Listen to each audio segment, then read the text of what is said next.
Herkese merhaba. Bugün masamızda gerçekten hem çok zihin açıcı hem de bir o kadar zorlayıcı bir kitap var. Enis Batur'dan Acı Bilgi. Hazırsanız gelin bu inanılmaz derecede katmanlı metnin sır perdelerini birlikte aralayalım. Şöyle bir dürüstçe düşünelim. Bu soru hayatımızın bir noktasında hepimizin aklından geçmiştir, değil mi? Her şeyi bırakıp gitsem hissi. İşte bu çok evrensel kaçış arzusu Acı Bilgi'nin tam kalbinde yer alıyor. Bizi hikayeye çeken o ilk kanca da tam olarak bu aslında. Ve işte romanı çözmemizi sağlayacak anahtar kelime tam da bu, füg. Şimdi bu kelime çok ilginç çünkü iki bambaşka dünyada iki farklı anlamı var. Biri müzikte, diğeri psikolojide. İşte bu ikili anlam var ya, Batur'un metin boyunca kurduğu o gerilimi ve kitabın bütün yapısını anlamamız için bize bir nevi yol haritası sunuyor. Bu da bizi doğrudan fügün ilk katmanına getiriyor.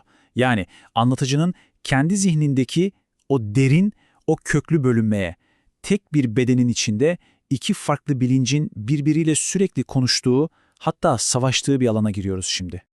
Bakın, anlatıcının bilinci tam olarak ikiye ayrılmış durumda. Bir tarafta hayatı bizzat yaşayan, hisseden, acı çeken adam var.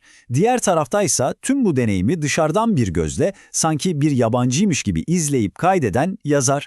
Bu bitmeyen bir gözlemleme ve gözlemlenme hali. Resmen bir iç savaş. Batur'un bu dizesi durumu ne kadar net özetliyor aslında. Çok şiirsel, değil mi? Yani bu iki benlik hem birbirine muhtaç hem de birbirini sürekli eksilten bir yapıda. Parçalanmış bir kimliğin bundan daha iyi bir tanımı olamazdı herhalde. Biri olmadan diğeri var olamıyor.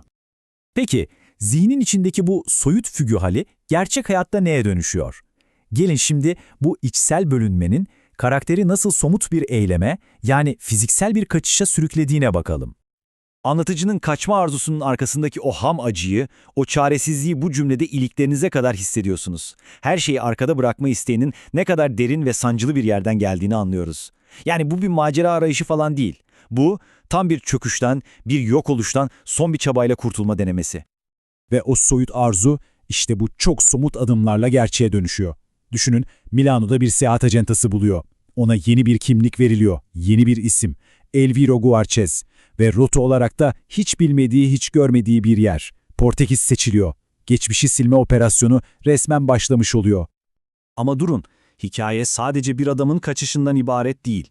Tıpkı çok sesli bir müzik eserinde, yani bir fügde olduğu gibi farklı melodiler bir araya gelerek bir bütünü oluşturur ya, işte bu kitapta aynen öyle. Tarihten ve edebiyattan başka kaybolmuş ruhların yankılarıyla, yani kontrapuntal seslerle dolu. Anlatıcının hikayesi bu diğer hayalet seslerle birlikte çalınıyor adeta. Batur'un metne dokuduğu bu tarihi figürlerin her biri aslında anlatıcının yaşadığı o parçalanmanın farklı bir yüzünü, farklı bir yankısını temsil ediyor. Mesela aklına getirip deliliğe sığınan Maupassant, o anlatıcının zihinsel çöküş korkusunu yansıtıyor. Ya da sayısız kimliğe bürünen Portekizli şair Pessoa, işte o da anlatıcının tam da olmaya çalıştığı başka biri olma halinin edebi hayaleti gibi. Ve tabii ki Everest'te kaybolan Mallory var. O mutlak yok oluş arzusunun simgesi. Yani hepsi anlatıcının kendi fügenin birer notası, birer yansıması haline geliyor. Mallory'nin bu efsanevi cevabı aslında füg kavramını çok iyi özetliyor. Mantığın ötesinde karşı konulmaz bir dürtü. Tıpkı anlatıcının kaçışı gibi kelimelerle tam olarak açıklanamayan bir arayış bu. İyi de bu arayışlar, bu kaçışlar, bu yankılar en sonunda nereye varıyor? Peki tüm bu farklı katmanlar, bütün bu sesler nerede birleşiyor? Cevap, belki de en beklenmedik yerde, yazma eyleminin ve kitabın bizzat kendisinde. Çünkü asıl nihai füg, metnin ta kendisi. İşte Batur'un romanı bütün varoluşuyla aslında tam da bu sanatsal soruyu soruyor ve aynı zamanda cevaplıyor. Yani diyor ki, bir edebi metin psikolojik bir parçalanmayı ve müzikal bir yapıyı aynı anda yansıtabilir mi?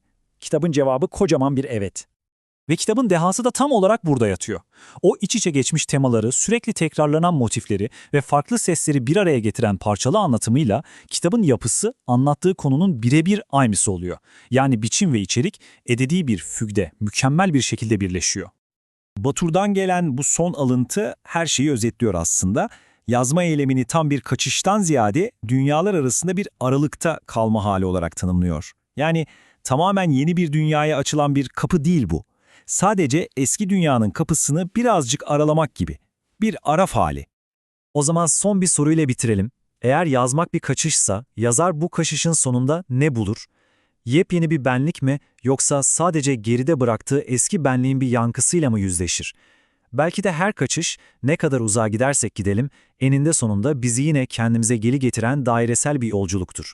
Üzerine düşünmeye gerçekten değer.